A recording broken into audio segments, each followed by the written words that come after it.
kita mengajak PKB dukung Anies untuk di DKI. Yang bisa saya sampaikan adalah barusan terkonfirmasi, walaupun belum resmi ya, kalau resmi nanti kan di tempat yang proper lah, bahwa saya tadi diminta secara resmi untuk maju sebagai gubernur daerah khusus Jakarta dari Partai Golkar. Memang ada upaya-upaya untuk mengganjal pencalonan Anies Baswedan, dan siapapun yang oleh proses yang seharusnya demokratis, tetapi ketika ada upaya-upaya untuk mengganjal calon-calon tertentu, itu kehidupan demokrasi kita tidak sehat. Kalau lawan kotak kosong, semua yang anti kemapanan, anti kekuasaan, anti kimplas, anti pembelian semua partai politik, itu akan berkumpul di kotak kosong. Ya, okay. Terlalu berisiko lah katakanlah. Ya, karena kotak kosong nggak ada ideologinya. Bisa kalah nanti. Pokoknya dia kumpul kotak kosong dan bisa kalah. Ya. Tapi kalau misalnya, saya tidak mengatakan Dharma Pongrekun itu calon boneka. Bukan. Ini adalah calon yang fortunately ada. Kami bukanlah by design, kami bukanlah settingan, tidak. Kalau kami pun tidak pernah tahu apa yang akan terjadi di depan. Jadi dari awal Februari kami mulai bekerja dan mulai Mei kami mendaftarkan diri sampai detik ini kami betul-betul berjalan bersama rakyat dan tidak ada siapapun di belakang kami.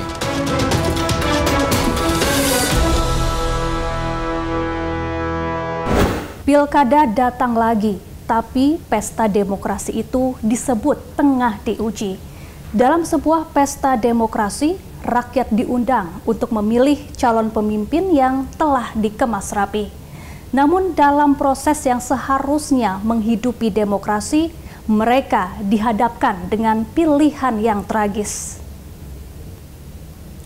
Pilkada serentak 2024 di Tenggarai akan menghadirkan idola baru, yakni kotak kosong. Di sejumlah daerah diprediksi akan disodori pasangan calon tunggal yang akan berhadapan dengan kotak kosong. Namun kotak kosong tetap bisa menjadi pilihan karena memang disahkan undang-undang.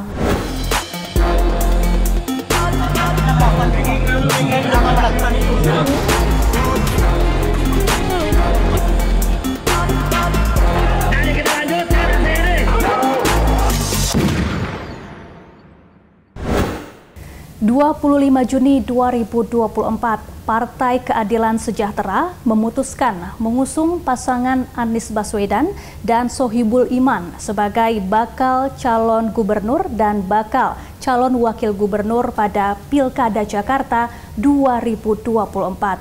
Sebelum deklarasi itu, Partai Nasdem telah lebih dahulu mengusung Anies Baswedan sebagai bacagub tanpa syarat.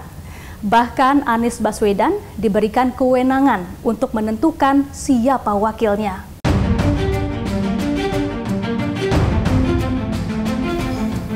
Keputusan PKS mengusung Anies Baswedan Sohibul Iman diambil setelah mendengar sejumlah masukan dari berbagai pihak.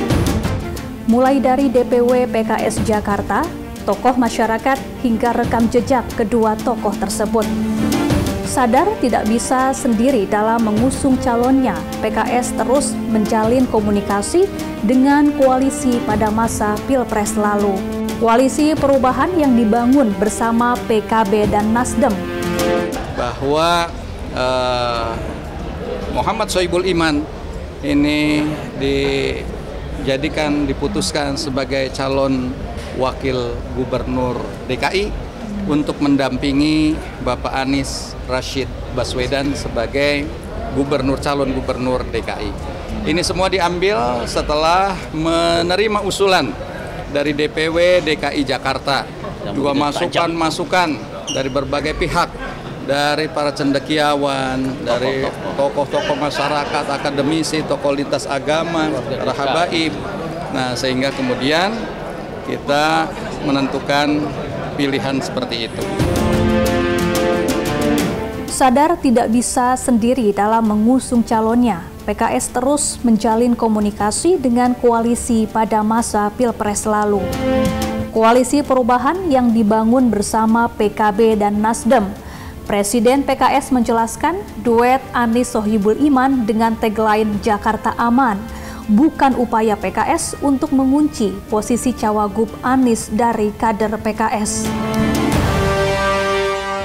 Sudah tidak mungkin, sudah fix Pak Anies. Kan kemarin saya katakan bahwa Pak Anies calon tunggal. Artinya surat rekomendasi sudah ditandatangani. Udah aman, tadi kita sudah serahkan semua. Kami sampaikan bahwa ini adalah sebuah kepercayaan, ini adalah sebuah amanah, dan kami sampaikan rasa terima kasih, rasa hormat, dan perjuangan untuk kita menghadirkan kesetaraan di Jakarta, insya Allah akan menjadi fokus utama kita. Jadi tujuannya adalah silaturahmi, tujuannya adalah menyambut apa yang kemarin menjadi keputusan, dan insya Allah kita akan jalan bersama-sama. Sementara PDI Perjuangan yang sempat menunjukkan ketertarikannya kepada Anies, hingga kini belum mau membocorkan nama yang akan diusung di Pilgub Jakarta. Ketua DPP PDIP Puan Maharani menyebut nama Anies Baswedan masih dipertimbangkan, termasuk pula kader-kader internal PDIP. Nama yang keluar, nama-nama yang udah ada, kita lihat nanti. Pak Anies juga masuk radar. Semua nama dipertimbangkan. Tapi kalau di Jakarta bakal ngajuin kader sendiri juga nggak sih Mbak Puan dari PDIP? Apa bakal Pak Anies? Ada siapa sih Mbak nama kader PDIP yang sekiranya akan diajukan di Pilkada Jakarta Mbak yang paling menonjol sejauh ini? Nama yang menonjol tapi belum bisa dikeluarin.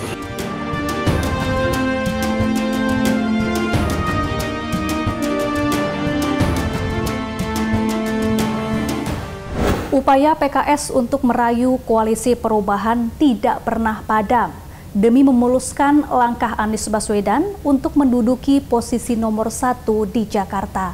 PKS terus merayu PKB untuk ikut bersama mengenang kesolidan koalisi perubahan. Namun hingga kini tampaknya gayung belum bersambut. PKS belum mendapatkan jawaban dari DPP PKB. Meskipun sebelumnya DPW PKB sudah menyatakan untuk mengusung Anies Baswedan. Presiden PKS Ahmad Saiku terus berupaya merayu Partai Kebangkitan Bangsa untuk bergabung mendukung Anies Baswedan di pemilihan Gubernur Jakarta.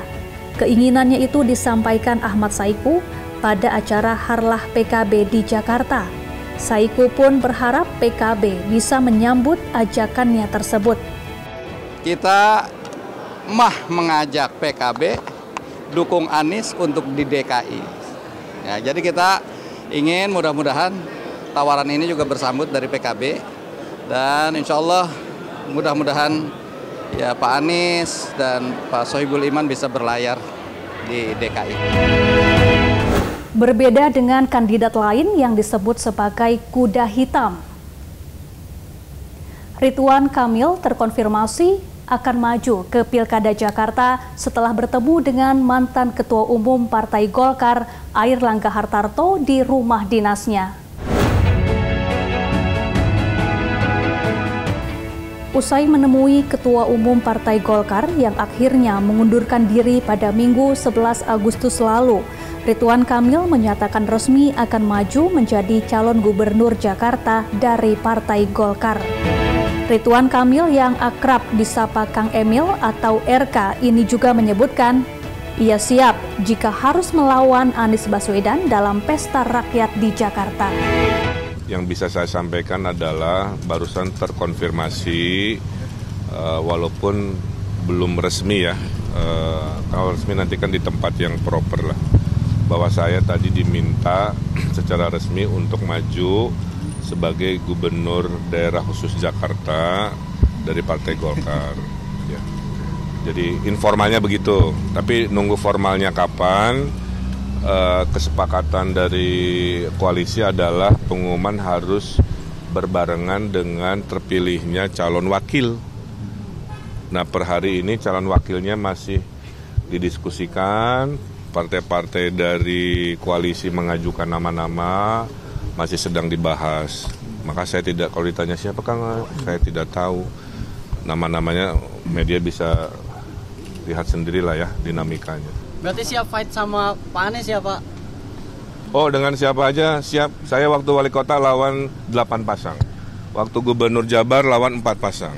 Jakarta dengan siapapun, kalau misalkan saya nggak kepilih, saya kan bukan pengangguran. Tuh, saya orang yang bisa bermanfaat di bidang apapun. Jadi dosen bisa, ngebisnis kopi, skincare, kan, macam-macam. Jadi saya itu hidupnya bermanfaat, nggak harus politik kan. Saya itu udah selesai dengan diri saya. Cuman kalau masih ada kesempatan memimpin, seluruh ilmu dedikasi saya berikan. Tidak hanya mendapatkan dukungan dari Partai Golkar, di mana Ridwan Kamil menjadi kadernya. Dukungan untuk Kang Emil juga datang dari Partai Gerindra. Ketua Harian Partai Gerindra Sufmi Dasko Ahmad mengklaim Koalisi Indonesia Maju akan mengusung Ridwan Kamil sebagai bakal calon gubernur Jakarta. Dengan tegas, Dasko menyatakan Koalisi Indonesia Maju akan mendapat dukungan lebih dari 3 partai, sehingga koalisi menjadi Kim Plus. Dasko memastikan RK dan calon wakil gubernurnya akan diumumkan secara resmi ke publik pada 19 Agustus. Untuk wakilnya nanti mungkin sehari 2 hari kita akan sampaikan ke media. Ya, dalam sebuah perjalanan, jalan yang dilalui tidak selalu mulus. Kadang harus menemui hambatan, bahkan jalan buntu. Hal itu dialami Anies Baswedan untuk kembali menduduki posisi nomor 1 di Jakarta. Partai Keadilan Sejahtera yang semula mendukung Anies Baswedan kini berbalik badan. Beredar rekaman pesan suara atau voice note antara Anies dengan Ketua DPW PKS Jakarta Hoirudin. Keduanya berbalas pesan membahas tenggat waktu terkait pilkada. Perihal tenggat waktu atau deadline ini awalnya disampaikan juru bicara PKS Muhammad Khalid. Khalid bicara opsi lain PKS jika duet Anies Sohibul Iman tidak berlayar di Pilgub Jakarta. Alasannya Anies tak penuhi syarat dari PKS agar merangkul partai lain untuk berkoalisi. Beberapa hari kemudian Anies buka suara tentang tenggat waktu yang disampaikan Khalid.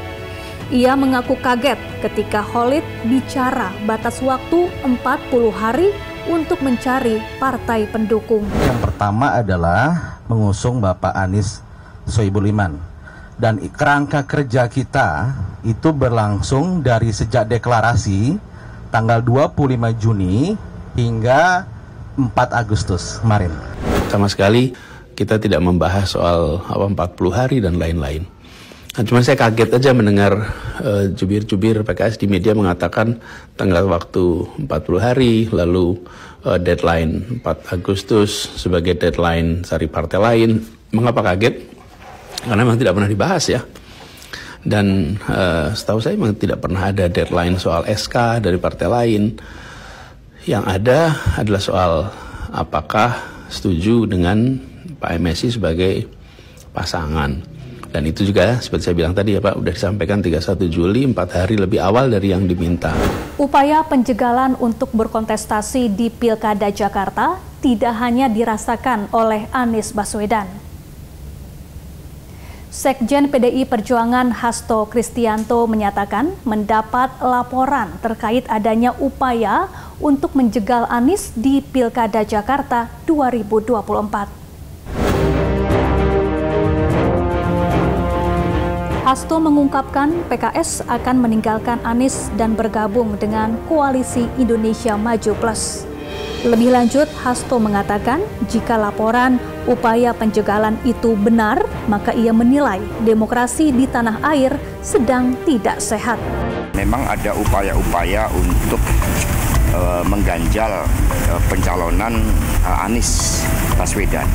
Dan siapapun yang oleh proses yang seharusnya demokratis, tetapi ketika ada upaya-upaya untuk mengganjal calon-calon tertentu, itu kehidupan demokrasi kita tidak sehat. Penjegalan Anies Baswedan ditengarai sebagai fenomena hantu kotak kosong jelang Pilkada Jakarta. Potensi kehadiran kotak kosong dalam Pilkada menimbulkan perdebatan mengenai kualitas demokrasi. Inside Story segera kembali bersama saya, Syafaati Suryo. Kita lihat, cermati, karena tadi kan saya katakan untuk Pilkada DKI, Jawa Barat, kemudian Jawa Timur, Sumatera Utara, bahkan di beberapa wilayah yang kaya dengan sumber daya alam itu mencoba diatur-atur. Kalau bisa calonnya ini, jangan calon yang terkenal itu kan mencoba dipakai. Maka kami tetap membangun komunikasi dengan partai lain.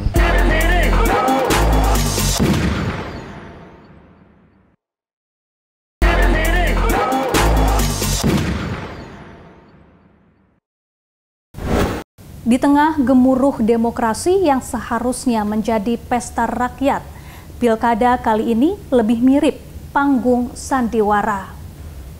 Fenomena hantu kotak kosong kian menyeruak di kalangan masyarakat luas. Ketika pilihan hanya jatuh pada satu pasangan calon dan kotak kosong, ruang bagi pemilih untuk mempertimbangkan berbagai macam opsi menjadi terbatas. Untuk menjawab potensi kotak kosong di Pilkada Jakarta, PDI Perjuangan berencana mengusung calonnya sendiri. PDI Perjuangan bahkan mengajak partai-partai di luar Koalisi Indonesia Maju untuk bergabung. PDI Perjuangan bersiap untuk mengumumkan calonnya di Pilkada Jakarta. PDIP pun berencana mengajukan kadernya sendiri sebagai bakal calon gubernur. Namun PDIP tidak menutup kans untuk memerahkan Anies. PDIP pun terus membuka komunikasi dengan partai-partai lain guna mencegah calon tunggal dan calon boneka di Pilkada Jakarta. Namun saat ini PDIP masih belum menentukan calonnya di Pilkada Jakarta. Basuki Cahayapurnama menjadi calon terkuat PDIP di Jakarta. Tapi kalau lihat dari sistem PDI Perjuangan, kita partai pelopor kan. Kita ini partai kader. Selama ada kader yang terbaik, kita di deretan kader PDI Perjuangan ini banyak banget ini. Tadi sebut nama gitu banyak. Saya kira untuk orang luar itu baru bisa kalau kita tidak punya kader untuk maju. Biasa itu seperti itu untuk di PDI Perjuangan. Kita lihat, cermati, karena tadi kan saya katakan untuk Pilkada DKI, Jawa Barat, kemudian Jawa Timur, Sumatera Utara, bahkan di beberapa wilayah yang kaya dengan sumber daya alam itu mencoba diatur-atur. Kalau bisa calonnya ini, jangan calon yang terkenal itu kan mencoba dipakai. Maka kami tetap membangun komunikasi dengan partai lain.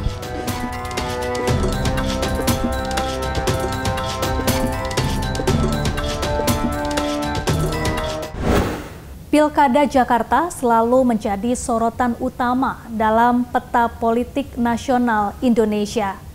Persaingan yang ketat antar kandidat dan syarat dengan kepentingan politik membuat peta politik Jakarta sangatlah dinamis. Saat ini peta dukungan terbagi menjadi 3 bagian. Seluruh partai Koalisi Indonesia Maju bergabung untuk mendukung Ridwan Kamil. Total kursi yang mereka miliki mencapai 50 kursi. Sementara PKS, PKB, dan Nasdem yang sebelumnya mengusung Anies Baswedan memberikan sinyal untuk menarik dukungannya. Padahal total kursi yang dimiliki ketiganya mencapai 39 kursi. Di sisi lain ada PDI Perjuangan yang hingga kini belum memutuskan dukungannya. PDIP harus berkoalisi untuk bisa memajang calonnya.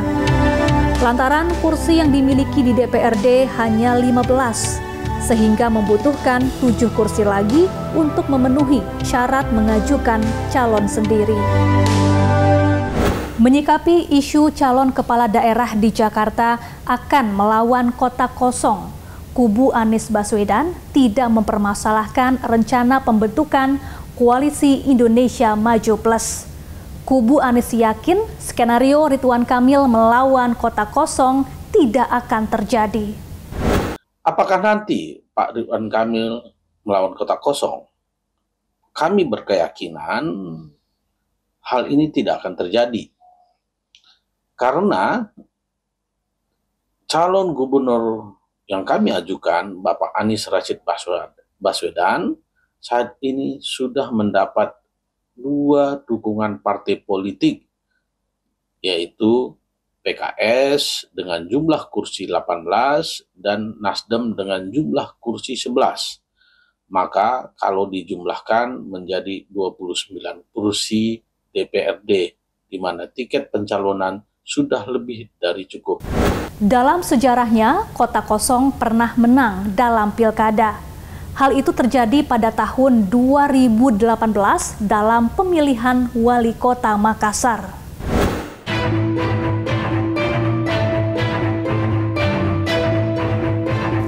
Saat itu hanya terdapat 1 pasangan calon yang maju, yakni Munafri Arifuddin dan Andi Rahmatika Dewi.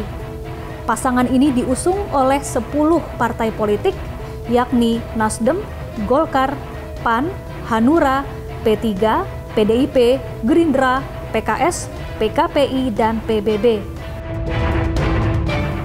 Dari hasil rekapitulasi, pasangan Munafri Andi total mendapatkan 264.071 suara. Sementara kota kosong berhasil meraih 300.969 suara. Atas kemenangan kota kosong, pemerintah menunjuk Muhammad Iqbal Suhaib sebagai penjabat wali kota Makassar hingga pilkada dilakukan kembali pada tahun 2020.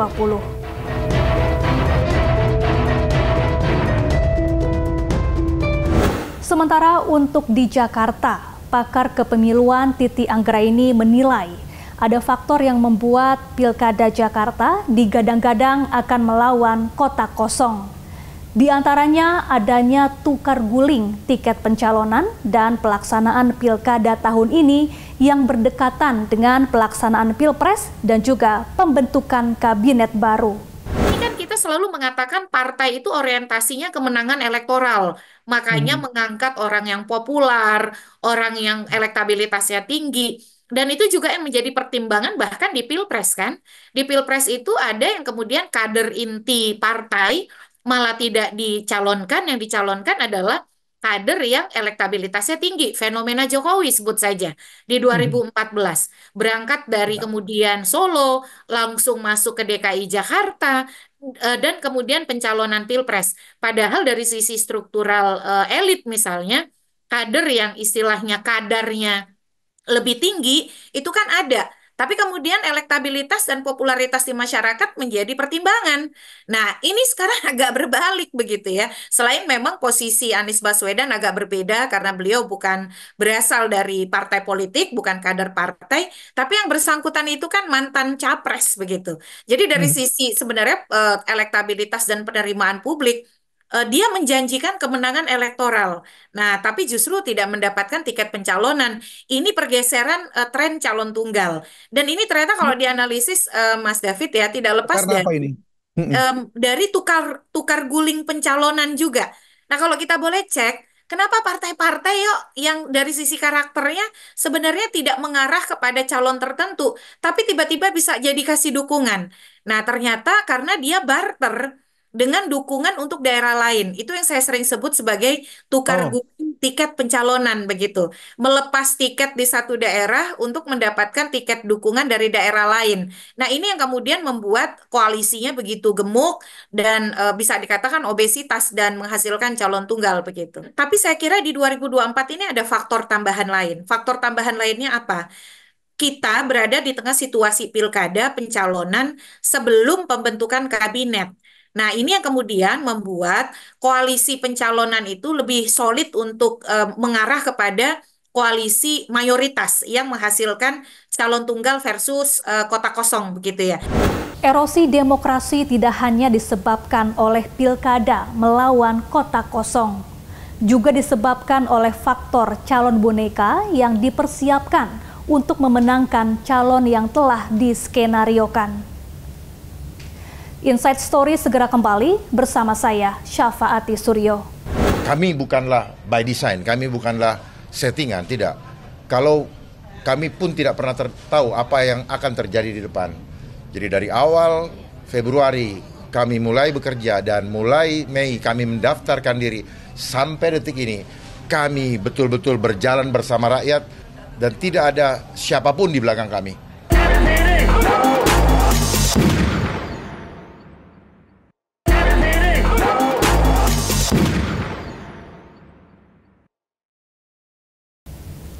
Ketika memilih pemimpin, kita berharap yang terbaik. Namun bagaimana jika yang kita dapat hanya boneka? Boneka ini tersenyum di depan dan berbicara tentang masa depan cerah. Namun setiap langkahnya sudah diatur oleh dalang di belakang layar. Pakar hukum tata negara Refli Harun menyebut, jika di Pilkada Jakarta terdapat calon perseorangan yang diloloskan, hal itu dipastikan untuk menghindari lawan kotak kosong. Refli Harun menyatakan rekayasa suara di Pilkada Jakarta tidaklah mudah. Anti kekuasaan, anti kimplas, anti pembelian semua partai politik itu akan berkumpul di kotak kosong. Ya, okay. Terlalu berisiko lah katakanlah. Ya, karena kotak kosong nggak ada ideologinya. Bisa kalah nanti. Pokoknya si calonnya. Dia kumpul kotak kosong dan bisa kalah. Ya. Tapi kalau misalnya, saya tidak mengatakan Dharma Pongrekun itu calon boneka. Bukan. Ini adalah calon yang fortunately ada, ya. Tiba-tiba kok untuk menghindari kotak kosong, makanya diloloskan dalam tanda kutip ya. Dalam tanda kutip. Okay. Ya. Nah, kalau yang dimajukan ini, maka akan ada splitting. Ya. Jadi barangkali sebagian boleh tetap ingin mendukung, pokoknya siapapun lawannya Ridwan Kamil, kami akan dukung. Ada yang berpikiran begitu. Tapi ada yang berpikiran, waduh, lihat dulu dong. Dharma Pongrekunnya lama-lama mereka berpikir dengan rasionalitasnya. Kalau begitu ya saya pilih Ridwan Kamil aja daripada saya nggak jelas Dharma Pongrekun. Atau saya golput aja. Jadi ada kemungkinan kalau yang diajukan adalah Dharma untuk melawan Ridwan Kamil, maka tiket itu akan bagi 3. Ada yang sebagian memilih Ridwan Kamil dengan rasionalitasnya sendiri, dengan hitungannya sendiri. Ada sebagian yang golput, ada sebagian ke Dharma Pongrekun. Itu bicara linearnya. Oh iya, terlalu polos begitu kan. Dan politik nggak akan polos seperti itu. Bukan begitu. Saya bicara analisis yang masuk akal justru. Karena kalau seandainya misalnya let's say Anies ngomong pilih Dharma Pongrekun, belum tentu juga diikuti orang lain. Karena orang tetap akan melihat siapa sosok yang akan dimenangkan tersebut. Nah karena itu saya mengatakan, ini kan rasionalitas Kimplas. Mungkin mereka menganggap lebih baik kita lawan Dharma Pongrekun ketimbang lawan kotak kosong. Baik. Lawan Anies sudah pasti. Kedua, kenapa Ridwan Kamil yang dimajukan, bukan misalnya Kaisang misalnya. Karena to some extent Ridwan Kamil ada juga yang namanya elektabilitas. Ya kan? Minimal dia cuma kalah dengan Ahok dan kalah dengan Anies. Ahok dan Anies nggak ikut bertanding. Maka dari sisi elektabilitas Ridwan Kamil jadi yang nomor pertama. Kan begitu.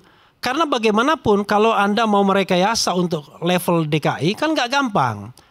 Tingkat pendidikannya sudah tinggi, pengawasannya jauh lebih mudah karena teritorialnya terbatas dan kemudian pendidikan mereka yang mengawasi dan diawasi itu juga sama pada level tinggi dan lain sebagainya. Nah karena itu tetap dibutuhkan sosok yang kira-kira mau dipilih orang.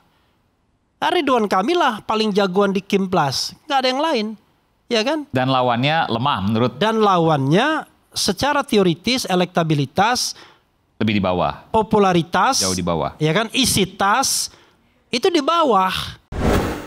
Namun mengacu pada tipologi calon melawan kota kosong di Pilkada 2024 terjadi peningkatan yang signifikan. Hal ini disebabkan oleh kondisi politik yang belum pulih dari panas dinginnya Pilpres.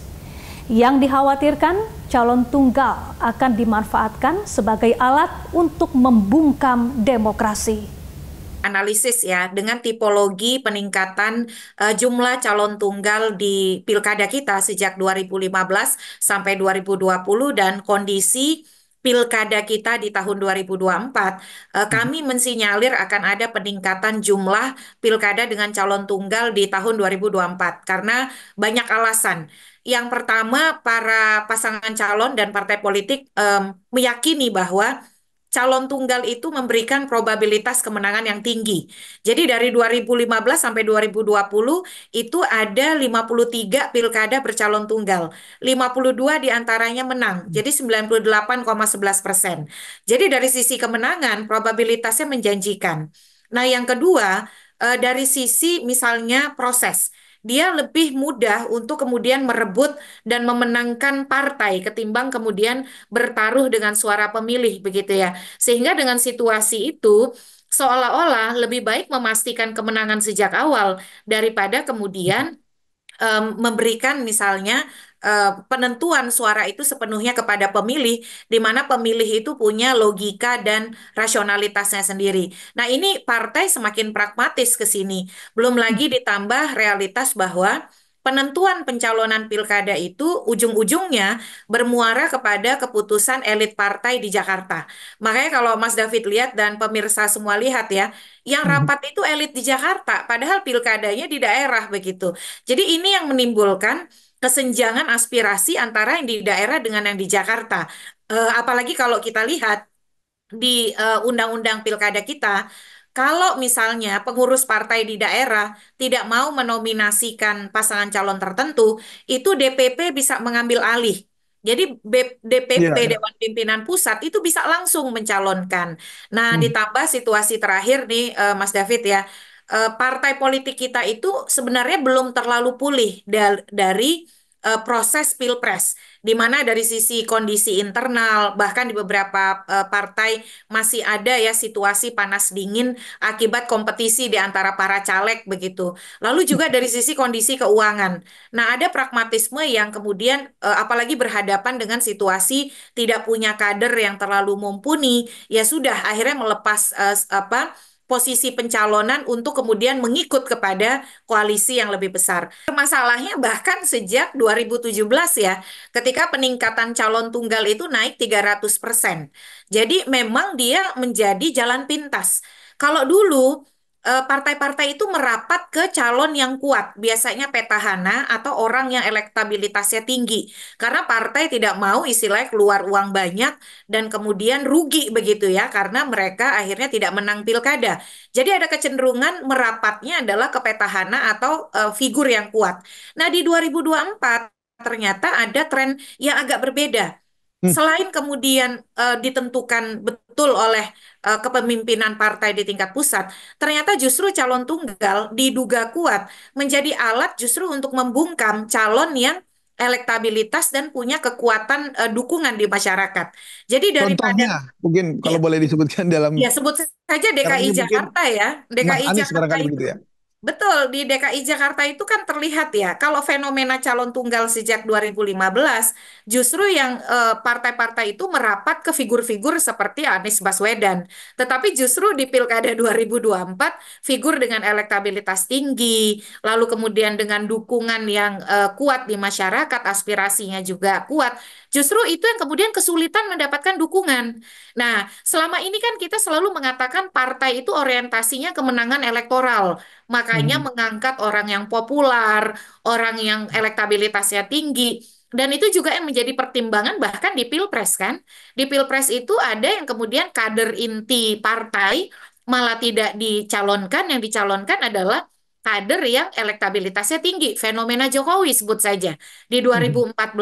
Berangkat dari kemudian Solo, langsung masuk ke DKI Jakarta, dan kemudian pencalonan Pilpres. Padahal dari sisi struktural elit misalnya, kader yang istilahnya kadarnya lebih tinggi, itu kan ada. Tapi kemudian elektabilitas dan popularitas di masyarakat menjadi pertimbangan. Nah, ini sekarang agak berbalik begitu ya. Selain memang posisi Anies Baswedan agak berbeda karena beliau bukan berasal dari partai politik, bukan kader partai, tapi yang bersangkutan itu kan mantan capres begitu. Jadi dari sisi sebenarnya elektabilitas dan penerimaan publik, dia menjanjikan kemenangan elektoral. Nah, tapi justru tidak mendapatkan tiket pencalonan. Ini pergeseran tren calon tunggal. Dan ini ternyata kalau dianalisis Mas David ya tidak lepas Karena apa ini? dari tukar guling pencalonan juga. Nah, kalau kita boleh cek, kenapa partai-partai yuk yang dari sisi karakternya sebenarnya tidak mengarah kepada calon tertentu, tapi tiba-tiba bisa jadi kasih dukungan. Nah, ternyata karena dia barter dengan dukungan untuk daerah lain. Itu yang saya sering sebut sebagai tukar guling tiket pencalonan begitu. Melepas tiket di satu daerah untuk mendapatkan tiket dukungan dari daerah lain. Nah, ini yang kemudian membuat koalisinya begitu gemuk dan bisa dikatakan obesitas dan menghasilkan calon tunggal begitu. Sementara itu, jika hanya ada calon tunggal di Jakarta, pakar hukum kepemiluan Titi Anggraini menyebut kota kosong akan menang. Sebab kota kosong merupakan lawan terberat. Ia tidak bicara, tidak berjanji, namun kota kosong tidak akan pernah mengecewakan. Namun Titi berharap jangan sampai meloloskan calon perseorangan dengan cara melawan hukum. Kota kosong itu adalah pilihan yang sah. Jadi masyarakat juga harus tahu bahwa ketika partai politik bersepakat untuk mengusung calon tunggal, masyarakat boleh menolak. Kalau masyarakat suka dengan calon tunggal boleh dipilih. Tapi kalau masyarakat merasa bahwa calon tunggal dihasilkan dari proses blocking politik yang tidak sesuai dengan nilai-nilai demokrasi dan daerah berhak mendapatkan pilihan calon yang lebih baik, masyarakat sangat boleh dan dianjurkan untuk memilih kotak kosong atau kolom kosong di surat suara. Karena itu dijamin oleh konstitusi kita dan dijamin oleh undang-undang kita ya, Undang-Undang Nomor 10 Tahun 2016. Tapi sayangnya di lapangan itu banyak hoax yang beredar. Contohnya, kalau calon tunggalnya kalah dan kota kosong yang menang, nanti uang daerah itu akan habis untuk pilkada yang diulang. Pembangunan infrastruktur, kesehatan, pendidikan, nanti uangnya bisa tersedot untuk pilkada. Nah, yang benar bagaimana tuh, Mbak Titi? Nah, itu tidak benar tuh. Jadi jangan sampai kemudian publik dibebani tanggung jawab yang seharusnya itu menjadi tanggung jawab partai politik kita. Jadi kalau partai politik tidak mau kota kosong misalnya menang, ya sodorkan calon dong, kompetisi yang betul-betul kompetitif. Karena hak rakyat itu kan 5 tahun sekali, dijamin oleh konstitusi. Mereka berhak untuk menyalurkan aspirasi politiknya, dan yang paling penting, anggaran daerah itu kita pakai untuk hak kita itu 5 tahun sekali begitu. Dan di beberapa daerah bahkan yang memimpin kita tidak kita pilih karena adanya penjabat. Itu yang pertama. Yang kedua, Mas David, masih ada sosialisasi yang kurang maksimal, yang menganggap bahwa karena di surat suara itu kan hanya ada satu foto, hanya ada foto pasangan calon versus kolom kosong di sebelahnya ya, atau kotak kosong. Jadi banyak masyarakat kita yang tidak terpapar pendidikan politik yang menganggap ya karena yang dipilih itu pasangan calon, sebab yang difasilitasi alat peraga oleh KPU. Kan KPU itu dapat memfasilitasi alat peraga ya bagi pasangan calon. Nah, yang difasilitasi alat peraga itu hanya pasangan calon tunggal. Jadinya di sejumlah daerah yang saya pantau, pemilih seolah-olah merasa yang karena ada orangnya itu hanya dia, ya kalau pilkada itu nyoblosnya orang begitu ya. Mereka tidak tahu bahwa kota kosong di sebelah si pasangan calon tunggal itu boleh dipilih. Nah, ini jadi tantangan kita bagi KPU untuk pendidikan politik, untuk masyarakat sipil dan juga media untuk mencerahkan masyarakat. Baik, nah lalu bagaimana Anda melihat potensi kota kosong untuk Pilgub Jakarta? Kalau kota kosong versus calon, saya melihat dengan kualitas dan dinamika pemilih Jakarta, sudah pasti itu kota kosong yang akan menang. Tapi problemnya adalah Mas David, jangan sampai ada cara-cara misalnya untuk meloloskan calon perseorangan secara melawan hukum begitu ya. Karena maksudnya gimana? Memunculkan calon boneka begitu atau gimana? ya kan kita sama-sama belajar dari pilkada di Solo ya, Surakarta, bagaimana di 2020 itu riset misal atau laporan jurnalisme dari salah satu media besar menemukan kejanggalan soal pencalonan calon perseorangan begitu ya. Jangan sampai kita mendukung calon perseorangan, tetapi tentu saja dengan cara-cara yang benar, cara-cara yang kredibel. Jangan sampai kemudian ada upaya-upaya untuk menggunakan cara-cara ilegal untuk meloloskan calon perseorangan. Saya yakin kok partai politik di Jakarta ini paham kalau mereka mengusung calon tunggal pasti mereka kalah. Tapi Pasti kalah ya. jangan sampai juga kemudian merekayasa begitu. Tapi paling penting begini Mas, kita ini kan mestinya partai politik itu menjadi sumbu saluran aspirasi rakyat. Nah, apa yang kemudian dikehendaki oleh rakyat jangan diputus, diamputasi. Karena kenapa? Tingkat kepercayaan masyarakat terhadap partai politik saja sekarang semakin lama semakin menurun. Mestinya mestinya partai politik itu betul-betul menjadi artikulasi aspirasi dan kepentingan warga. Ini jadi aneh gitu ya. Baik, tapi kan itu harapan Mbak Titi, harapan kita bersama. Tapi perlu nggak mereformasi sistem kepemiluan kita untuk mencegah erosi demokrasi ini? Ya, ke depan saya kira baik di Pilpres ataupun Pilkada, syarat pencalonan berupa 20% kursi atau 25% suara sah pemilu legislatif itu harus dihapuskan. Makanya seperti saat ini ya, saya menggugat ke Mahkamah Konstitusi untuk pencalonan di Pilpres, ambang batas pencalonan Pilpres. Di Pilkada misalnya ada Partai Buruh dan sejumlah partai-partai non-parlemen yang melakukan upaya hukum. Nah, itu kita harus dukung karena ternyata itu menjadi alat sandera. Dan kalau saya komparasikan dengan salah satu negara, misalnya di Turki, Turki juga mengenal persyaratan pencalonan berupa ambang batas kursi atau suara. Nah, kalau di mereka itu suaranya itu cuma 5%. Di kita 25% loh. Jadi betul-betul tidak logis ya dari sisi persyaratan. Nah, memang juga harus difikirkan soal misalnya larangan memborong semua dukungan. Kalau di Meksiko itu ada ketentuan tuh. Kalau misalnya partai sudah meraup di atas 40%, dia itu harus berhenti. Dia tidak boleh lebih dari 40%. Di kita ini bahkan ada yang 25% kursi, potensi calon tunggalnya itu memborong sampai 23 kursi. Hanya menyisakan 2 kursi begitu. Nah, itu kan sangat tidak sehat ya. Masalahnya yang jadi calon tunggalnya ini yang elektabilitasnya justru rendah begitu. Polemik calon kepala daerah Jakarta melawan kota kosong pupus sudah. KPU Jakarta meloloskan pasangan Dharma Pongrekun dan Kurun Wardana sebagai bakal calon jalur independen atau perseorangan. KPU Jakarta pun menepis isu yang menyatakan pihaknya meloloskan pasangan Dharmakun agar Pilkada Jakarta tidak hanya diikuti paslon tunggal. Ya, KPU pada prinsipnya bekerja sesuai dengan ketentuan peraturan perundang-undangan. Kami memastikan prosedur berjalan sesuai dengan ketentuan yang seharusnya. Jadi KPU tidak bisa mengatur lolos atau tidak lolos, tapi ini semuanya proses verifikasi faktual di lapangan dengan diawasi secara melekat oleh teman-teman Bawaslu, juga ada teman-teman pemantau, kemudian rekapitulasi dilakukan secara berjenjang dari tingkat kecamatan, tingkat kabupaten kota, dan hari ini berakhir di tingkat provinsi, seperti itu.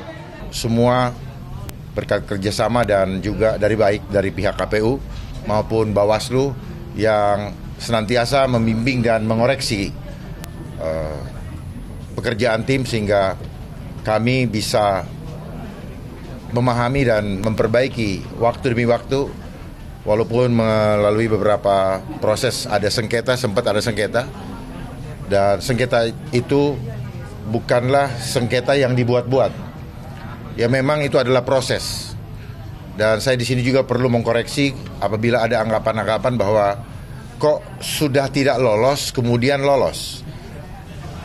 Proses sengketa itu terjadi karena ada mekanisme di mana pada saat proses tim mengupload data ke Silon, kami dirugikan selama 23 jam ketika itu. Itu proses kenapa dilakukan sengketa ke Bawaslu. Dan itu diperbolehkan menurut aturan. Karena kami dirugikan sehingga kami memperjuangkan hak kami. Kemudian setelah dinyatakan bisa melanjutkan untuk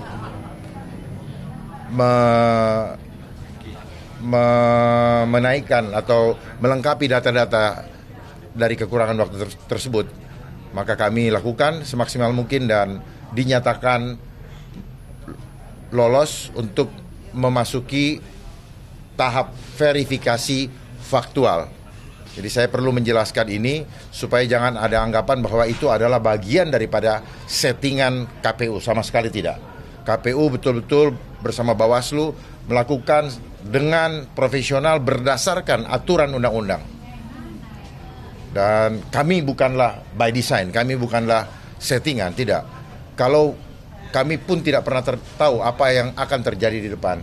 Jadi dari awal Februari kami mulai bekerja dan mulai Mei kami mendaftarkan diri sampai detik ini kami betul-betul berjalan bersama rakyat dan tidak ada siapapun di belakang kami. Di pesta demokrasi milik rakyat, calon melawan kota kosong, calon independen yang hadir bak pahlawan tanpa daya, dan calon boneka yang hadir sebagai aktor drama politik hanyalah panggung sandiwara. Kita tidak boleh terus berdiam diri. Masyarakat sebagai pemegang kekuasaan tertinggi harus mulai mengambil peran untuk menentukan masa depan negeri agar menghasilkan demokrasi sejati, bukan sekadar ilusi yang bersemi. Saya Syafaati Suryo pamit undur diri. Terima kasih dan sampai jumpa.